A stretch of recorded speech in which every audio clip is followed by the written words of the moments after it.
Mesdames et messieurs, bonjour, bienvenue au Salon Congo. Salon Congo, c'est l'espace de ceux qui font l'actualité en République démocratique du Congo. Aujourd'hui, nous allons parler de l'Association pour la promotion agro-pastorale du Kasaï. Et pour en savoir davantage, on va suivre le portrait de l'invité et on se retrouve juste après. Alain Moulaba, natif de Kinshasa et résident à Lyon en France, s'élance depuis 2006 dans l'entrepreneuriat, commerce, import-export, production musicale. À ce jour, Alain Moulaba est très actif dans le réseau associatif français, plus particulièrement dans sa région Auvergne-Rhône-Alpes. Actuellement fondateur et directeur de l'espace Afri-Lyon à Lyon, il entend développer un réseau important d'entrepreneuriat vers l'Afrique en partant de Lyon. Aujourd'hui, Alain Moulaba est l'invité des Salons Congo. Monsieur Alain, bonjour. Bonjour. Bienvenue au Salon Congo. Merci. Alors, comment se porte l'action pour la promotion agro-pastorale du Kasaï?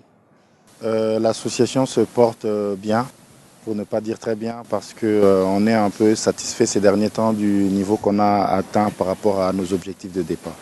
Alors, on va revenir à la genèse de l'association. Est-ce que vous pouvez nous expliquer les raisons qui vous ont poussé à créer cette structure?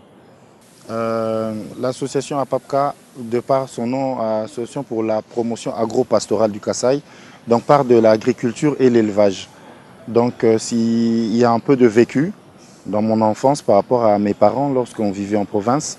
Il y avait des hectares de terre où nos parents cultivaient, ils finançaient les villageois et puis on partait à la récolte. J'ai vécu ça et puis en grandissant, le fait de quitter le pays signifie directement qu'il y a un manque.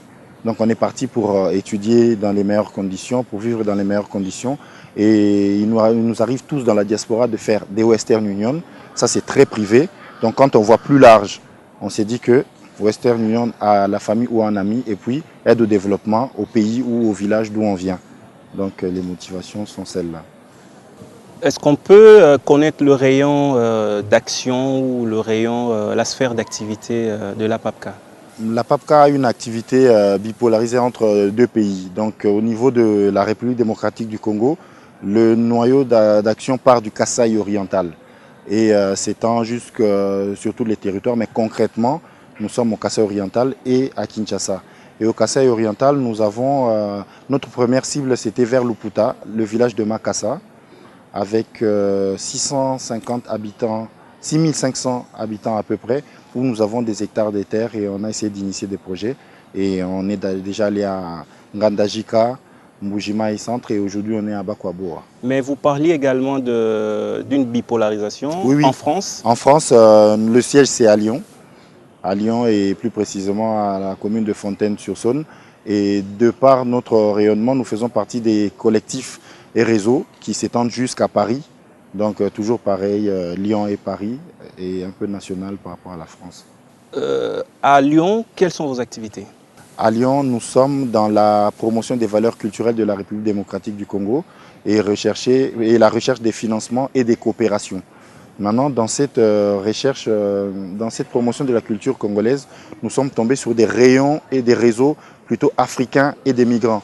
Et nous sommes même membres fondateurs des collectifs comme Africa 50, qui fait la promotion de la culture africaine dans la région Rhône-Alpes. Et puis COSIM Rhône-Alpes, c'est un collectif des migrants pour rechercher des financements pour faire des projets de développement dans nos pays d'origine. Mais pourquoi avoir choisi de faire la promotion des valeurs culturelles de la RDC par rapport à la sphère d'activité en France? Pourquoi la culture vous intéresse? En fait, c'est parti de la création de la PAPCA ne concernait à la base que les projets de développement. Mais après, il y a un vécu. Dans chaque pays, il y a des coutumes, des mœurs et des modes de vie. Là-bas, il y a la diversité culturelle, elle est vraiment mise en avant par les autorités. Et à chaque fois qu'il y a fête de la commune, il y a la mairie qui donnait un espace pour que les personnes s'expriment sur leurs origines. Et pour s'exprimer et promouvoir ses origines, il y a souvent des actions culturelles, il y a des actions culinaires, on cuisine un peu, on présente les tenues, des fois on présente la musique, ainsi de suite. C'est là que Avec aussi, j'ai un passé aussi culturel, même dans les écoles où j'ai étudié, on organisait des pique-niques et des manifestations, donc c'est parti de tout ça. Voilà. Parlez-nous un tout petit peu de la concession APAPCA à Makassar. À Makassar, nous avons 385 hectares de terre qui nous ont été alloués en accord avec le chef Mouine Makassa du groupement des Kachisungu. Et les documents ont été légalisés à Mouinedi, tout par les titres fonciers ainsi que la signature du gouverneur. Donc là-bas, nous avons demandé ces terres pour développer l'agriculture et l'élevage. Parce que dans ces terres, il y a une zone où on peut faire du maraîchage et puis il y a des sources naturelles. La terre, elle est cultivable parce que dans l'histoire, il y a les Portugais qui ont cultivé là-bas. Et nous avons déjà intenté des projets pilotes de l'agriculture pour faire des cultures expérimentales avec les villageois et ensuite chercher des gros financements pour étendre sur des longues étendues. Nous sommes toujours à la recherche des financements pour aller plus loin. Avant d'aborder de manière détaillée vos projets, on va revenir un tout petit peu. À ce jour, APAPCA a réalisé déjà, totalisé combien d'années? APAPCA a 13 ans. 13 ans. 2003, voilà. Vous êtes satisfait du parcours? Oui, satisfait. Je le dis tout haut parce qu'il y a beaucoup d'actions qui viennent de se réaliser entre 2015 et 2016. Donc vous m'aurez posé cette question en 2014, je serais encore douteux. D'accord. Vous êtes tout le temps entre deux villes, Kinshasa, Lyon, et je peux même ajouter une troisième, Mbuji-Mayi. Vous venez de regagner Kinshasa, vous étiez à Mbuji-Mayi. Est-ce que vous pouvez nous parler de cette itinérance? Oui, en fait, je viens d'effectuer une mission d'une semaine à Mbuji-Mayi. C'était une mission d'étude de faisabilité d'un projet de forage. Et nous sommes allés à Bakwa-Boa, là où il y a 3 groupements, Bakwa Ndoba, Bakwa Kabindi et j'oublie un autre village. Donc on a un partenariat avec l'agence de l'eau en France, la commune de Fontaine-sur-Saône où le siège est basé, et puis la région Rhône-Alpes. Donc il y a eu un appel à projet sur les financements, nous avons postulé, notre projet a été retenu, mais il fallait donner les informations exactes sur le projet. Donc on a fait des études géophysiques, le relevé GPS, l'étude sur la population, sur la vie, sur le coût de l'eau, la capacité de la population à payer. Et je viens de finir cette étude-là hier. Je repars maintenant en France avec tous les documents, tous les résultats, le compte-rendu de l'étude pour en fait engranger la phase de réalisation. Alors, de quel financement vous disposez pour faire avancer ce projet? On va essayer de parcourir également les autres projets. Nous savons que la PAPCA réserve une importance à la question féminine. On va également revenir sur ça. Mais par rapport au projet d'adduction d'eau potable, de quel soutien vous disposez à ce jour? Voilà, ça rejoint la satisfaction dont je parlais par rapport à l'existence d'APAPCA. Dans nos objectifs statutaires, il y avait la recherche des coopérations décentralisées. Et en France, il y a une loi par rapport à la coopération décentralisée, la loi Oudin, qui autorise les collectivités locales et les agences de l'eau à financer des projets de développement dans les pays du Sud. Donc APAPCA a bénéficié de la coopération avec la commune de Fontaine-sur-Saône. Donc nous avons une coopération décentralisée. Et puis cette coopération nous a amené à l'agence de l'eau pour bénéficier des financements importants pouvant nous aider à réaliser des forages dans notre rayon d'action. Donc c'est une très grande ouverture que nous avons eue et nous en sommes fiers. Qu'est-ce qu'on peut avoir comme une idée par rapport à l'impact une fois que ce projet sera mis en œuvre par rapport à la population locale? Est-ce que vous pouvez nous dire l'impact de ce projet? L'impact, il est immédiat. En fait, ce village n'avait que 3 forages. Et les 3 forages sont en panne. Il y a eu un problème d'inadéquation de tuyaux PVC par rapport à la structure et par rapport au sol. Ils ont été inaugurés. Le gouverneur Ngoïka Sanji a installé ces puits. Il les a inaugurés et le peuple l'a remercié parce qu'il les fallait, ces puits. Mais maintenant, après quelques années, il y a eu dysfonctionnement. Il n'y a pas, donc officiellement, il n'y a pas de puits d'eau potable à Bakwa-Boa. Il n'y a que, heureusement, Save the Children a équipé les écoles primaires de systèmes de récupération d'eau de pluie. Et ils ont mis des bidons pour permettre de lavoir, pour permettre aux élèves de laver les mains. Donc ils inculquent ça en matière d'hygiène par rapport aux enfants. Donc il n'y a que ça, récupération de l'eau de pluie. Nous savons que notre pays a une saison sèche, donc ça ne résout pas tous les problèmes. Alors, avant de poursuivre avec ce projet et de connaître vos attentes par rapport à l'État congolais, nous allons revenir sur un programme que l'APAPCA a mis en œuvre qui concerne la femme, le programme pour la promotion de la femme. Voilà. En quoi ce programme Ce programme consistait à former et informer la femme sur plusieurs questions. Nous avions l'aspect juridique, les droits de la femme, ainsi de suite. Nous avions l'aspect social, la conciliation, la planification familiale. Nous avons l'aspect santé, où il y avait un gynéco et un pédiatre pour parler des soins des femmes, des soins des enfants et même l'équilibre alimentaire pour les enfants. Nous avions un aspect culturel pour aider la femme à s'exprimer. Vous savez, dans notre province du Kasaï oriental, la femme n'a pas vraiment cet accès à l'expression devant les hommes. Et l'aspect culturel, c'était exprimer un talent, et exprimer des compétences, ainsi de suite. C'était quelque chose de bien. Et puis l'aspect économique. On voulait que la femme participe officiellement à la production de la richesse pour développer son milieu naturel. C'est des choses qui se font. On voit toujours les mamans vendre des beignets, du pain, mais officiellement, on ne dit pas que la femme participe activement à la création des richesses pour son foyer. Et avec cet aspect création d'emplois et création d'entreprises, c'était pour aider les femmes à valoriser ce qu'elles faisaient déjà pour compter un peu plus dans la société.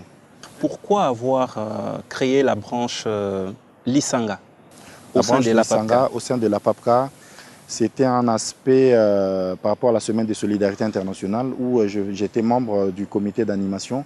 Il y avait tout le temps un podium où les groupes s'exprimaient. Et lorsque les groupes s'exprimaient, ça ne s'arrêtait pas au son de la musique. Il y avait toute une histoire, il y avait un pays, il y avait un peuple et un mode de vie. Et dans mon entourage, j'avais des artistes musiciens et je connaissais même des groupes. Et je les ai intéressés pour qu'on monte un groupe qui s'appelle Lisanga. Et ce groupe-là avait pour objectif de faire un métissage musical, mais à base de rumba congolaise.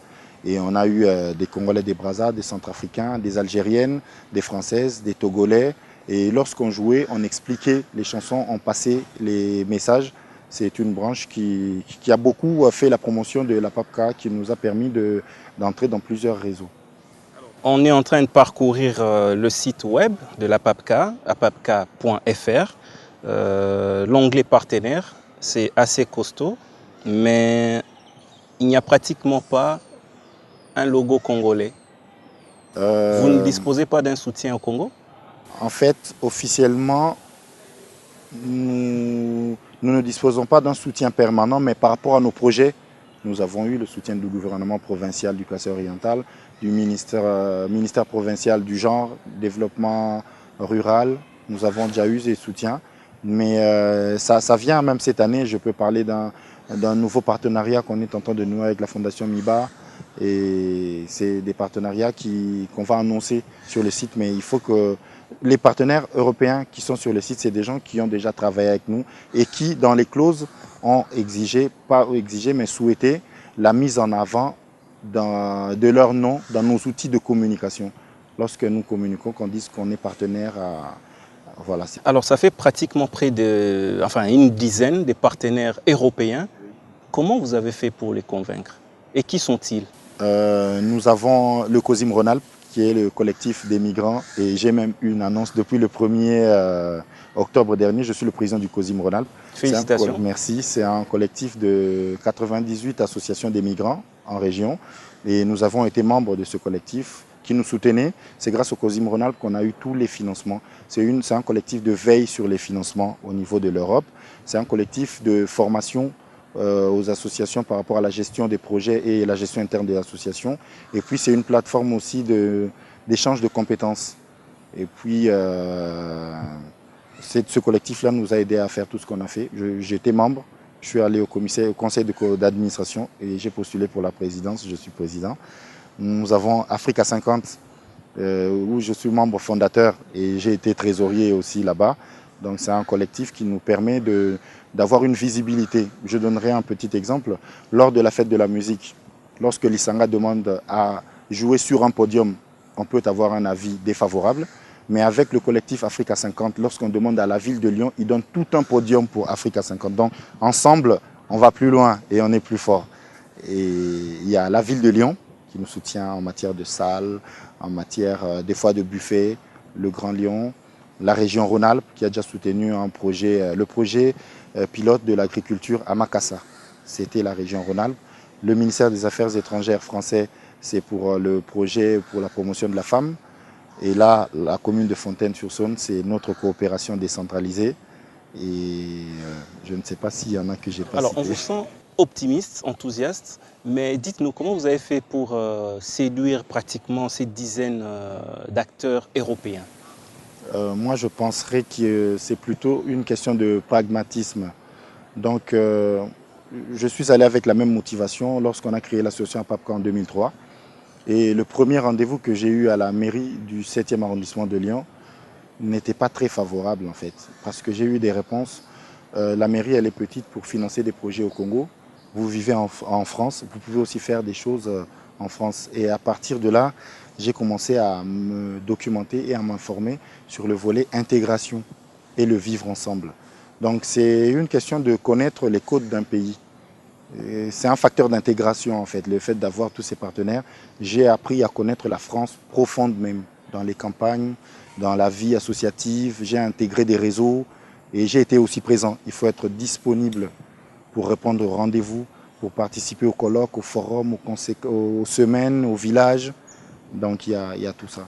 Vous avez certainement un message à l'endroit de toute personne physique ou morale qui souhaiterait être désormais partenaire de l'APAPCA.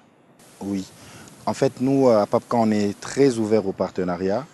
Et c'est pour ça qu'on en a beaucoup au niveau de la France. Ce partenariat vient du terrain. Lorsque nous avons créé la PAPCA, avant d'aller au Kasaï, on pensait que si quelqu'un d'autre créait une association sur le Kasaï, était notre rival. Mais quand je suis allé à Mbujimaï, pour quitter Mbujimaï à Mwenedit ou à Makassar, tous les champs vides, tous les problèmes de misère que j'ai vus, je me suis dit ce jour-là, il faut qu'on soit 7000 à PAPCA. Donc 7000 associations qui travaillent en direction du Kasaï. C'est pour ça que lorsqu'on rencontre un individu ou une association qui s'occupe des questions similaires à celles que nous portons, je me rallie directement. On discute, on échange et surtout, il faut échanger avec les autres. On apprend tous les jours. On peut être grand, avoir toutes les opportunités, mais manquer une petite information qu'une petite association peut avoir. Donc nous, on est très ouverts à ça. Nous sommes en train d'arriver à la fin de l'émission de ce jour. Quelles sont vos attentes par rapport à l'État congolais? Nous, on attend beaucoup de soutien et de reconnaissance. La diaspora, c'est quelque chose de très important. Il y a beaucoup de pays, beaucoup de choses qui se sont faites dans ce monde par rapport aux aides des gens qui sont allés voir de l'autre côté. Aller de l'autre côté, c'est porter une double culture. Je parlerai même dans la Bible, Moïse, c'était, je dirais que c'était de la diaspora. Il était avec les leurs, il est parti de l'autre côté. Il a même quitté le village, il est allé ailleurs. Il a ramené la force de l'extérieur. Souvent, quand on est ensemble, même à la maison, on est enfermé, on est en danger. Celui qui est dehors peut ramener la police pour nous défendre à la maison. Donc, je dirais à l'État de continuer à soutenir les actions qui soutiennent et de créer d'autres dispositifs pour encourager et inciter les gens de la diaspora à revenir. Tout le monde de la diaspora a envie de venir investir dans son pays. Mais il n'y a pas visiblement des mécanismes d'encouragement et de soutien qui appellent ces gens-là. La diaspora ne peut pas être contre son pays parce que nos familles vivent ici. Si la diaspora ne parle pas avec le gouvernement, il parle avec les membres de la famille. Donc nous sommes concernés par les questions d'éducation par rapport au Minerval que nous payons pour nos familles, aux problèmes de santé et aux problèmes de transport pour ceux qui envoient des véhicules à leur famille. Donc nous demandons vraiment au gouvernement de tenir compte de ce que nous sommes et de ce que nous faisons pour ce pays et de créer un cadre qui va vraiment matérialiser cela. Je donne un exemple au Maroc. Le roi du Maroc, étant conservateur, ne voulait pas que l'argent de l'extérieur développe son pays. Il a dit, vous emmenez 1 euro des Blancs, je mets aussi 1 euro du Maroc. Et ça fait 2 euros pour le projet. C'est un accueil pour la diaspora. De manière particulière, un message au gouvernement provincial? Au gouvernement provincial, moi, je commencerai par les remerciements parce qu'il m'accueille là-bas. Nous avons, le chef de secteur nous a accueillis en sécurité, dans de bonnes conditions. Et lorsqu'on recherche un partenariat, souvent là-bas, on les a. On les a, les partenariats, on a les accords, on a les soutiens. Et je souhaiterais qu'ils continuent comme ça et que les gens aussi de la diaspora qui ne connaissent pas les gouvernements provinciaux, qu'ils aillent dans ces provinces. Ces gens-là sont demandeurs, ils sont porteurs aussi des projets comme nous. Nous sommes arrivés à la fin de l'émission. Monsieur Alain Moulaba Chilumba, merci d'être venu au plateau de Salon Congo. C'est moi qui vous remercie aussi. Mesdames et messieurs, merci d'avoir suivi Salon Congo. Je rappelle que l'émission est disponible sur notre compte YouTube. Vous pouvez également suivre cette émission samedi 21h et dimanche, la rediffusion va intervenir autour des 13h30 et lundi à 7h. Suivez aussi sur notre page Facebook et notre compte Twitter. Merci, à la prochaine.